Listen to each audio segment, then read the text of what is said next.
நேற்றோடு சஃபருடைய மாதம் பிறை ஒன்று துவங்கப்பட்டிருக்கிறது.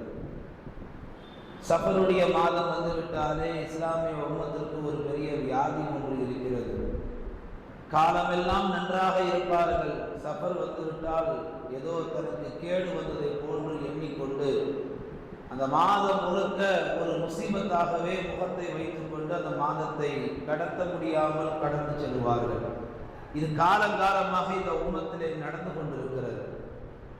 இன்றைக்கு 21ஆம் நூற்றாண்டிலே இஸ்லாமிய குடும்பங்களில் அறியாமையும் மடமையும் சமயங்களில் சடங்கும் சமுதாயமும் நடப்பதை நம்மால் பார்க்க முடிகிறது. உலகம் எவ்வளவு பெரிய பரிணாம வளர்ச்சியை எட்டினாலும் இந்த முஸ்லிம் சமூகம் மாத்திரம் இன்னும் மடமையிலும் அறியாமையிலும் வாழ்ந்து கொண்டிருப்பது ஒரு வேடிக்கை தான். ஒரு பெரும் மைதானத்தில் ஒரு பெரும் கூட்டம் கூடியிருந்தது. அந்த கூட்டத்தை பார்த்து ஒரு அறிவாளி ஒரு கேள்வி ஒன்று எழுப்பினார். ஓ மக்களே, உங்கள் எல்லோருக்கும் நான் ஒரு சில கேள்விகளை முன்வைக்கப் போகிறேன், அந்த கேள்விகளுக்கு பதில் சொல்லுங்கள். மக்கள் எல்லாம் சொன்னார்கள், கேள்வியை கேளுங்கள், நாங்கள் பதில் சொல்கிறோம். அந்த அறிவாளி கேட்டார், உங்கள் எல்லோருக்கும் அதிக பணம் வேண்டுமா அல்லது நற்குணங்கள் வேண்டுமா என்று கேட்டார். மக்கள் எல்லாம் யோசிக்காமல் சொன்னார்கள், எங்களுக்கு பணத்தை விட நற்குணங்களே மேலானது, எனவே நற்குணங்கள் வேண்டும். அடுத்த 2வது கேள்வியை கேட்டார், ஓ மக்களே, உங்கள் எல்லோருக்கும் பதவி வேண்டுமா அல்லது உடல் ஆரோக்கியம் வேண்டுமா? மக்கள் எல்லாம் யோசிக்காமல் சொன்னார்கள், எங்களுக்கு பதவியை விட உடல் ஆரோக்கியமே மேலானது. 3வதாக அந்த அறிவாளி ஒரு கேள்வி எழுப்பினார், ஓ மக்களே, நீங்கள் எல்லோரும் நல்ல பெயர் எடுப்பது விரும்புவீர்களா அல்லது கெட்ட பெயர் எடுப்பது விரும்புவீர்களா? மக்கள் யோசிக்காமல் சொன்னார்கள், நாங்கள் என்றைக்கும் நல்ல பெயர் எடுப்பதுதான் விரும்புவோம். பார்த்தவர்களே, நாம் யோசிக்க வேண்டும். இப்படி ஒரு அறிவார்ந்த சமூகம் ஒரு காலத்திலே நமக்கு மத்தியில் இருந்தார்கள். பணத்தை காட்டிலும் குணம்தான் சிறந்தது, பதவியை காட்டிலும் உடல் ஆரோக்கியம்தான் சிறந்தது.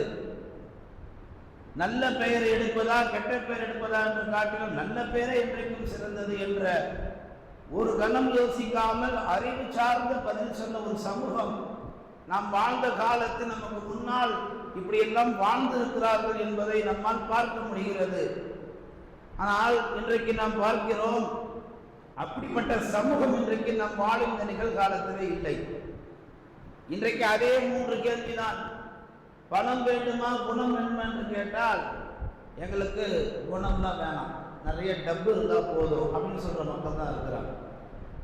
அல்லது பதவி வேண்டுமா உடல் ஆரோக்கியத்தை வேண்டுமா என்று கேட்டால், இப்போ நல்லா தான் இருக்கிறேன், ஏதாவது ஒரு பவர்ல இருக்குன்னு ஆசைப்படுறேன் அப்படின்ற மாதிரி.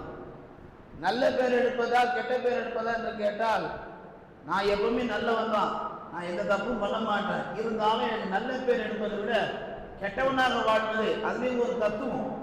நல்லவனை போன்று கெட்டவனாக வாழ்வதை விட ஒரு கெட்டவனாக நான் நல்லவனாக வாழ்ந்து போகிறேன் என்று சொல்லக்கூடிய ஒரு மூடலான ஒரு தவறான எண்ணம் கொண்ட சமூகம் தான் இன்றைக்கு வாழ்ந்து கொண்டிருக்கிறார்கள். இப்படி நம் சமூகத்திலே மூட நம்பிக்கை சார்ந்த விஷயங்கள், அறிவு சார்ந்த விஷயங்களை நாம் அவ்வப்போது எழுப்பிக் கொண்டே இருக்க வேண்டும். அதான் இந்த தலைப்பு, கேள்விகளை நட்டு வைப்போம். மரம் செடி நட்டு வைப்பதை போன்று நம் முஸ்லிம் சமூகத்தினத்தில் அறிவார்ந்த கேள்விகளை வீடுகளிலே பெற்றோர்கள் அவ்வப்போது எழுப்ப வேண்டும். அவ்வப்போது நல்ல கேள்விகளை அவருடைய உள்ளங்களில் சிந்தனைகளில் நாம் விதைக்க வேண்டும், நட்டு வைக்க வேண்டும். அவர்கள் ஏதேனும் தவறு செய்தால், எங்களுக்கு பணம் தான் வேண்டும் என்றால் தலையில் ஒரு குட்டு வைக்க வேண்டும். பணம் அல்ல முக்கியம், குணம்தான் முக்கியம். அவர்கள் ஏதேனும் கெட்ட பேர் எடுப்பதும் விரும்பினார் என்றால் தலையில் ஒரு குட்டு வைக்க வேண்டும். கெட்ட பேர் எடுப்பது ஆகக்கூடிய கெட்ட குணம்.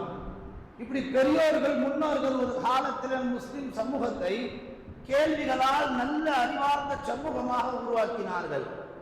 அதே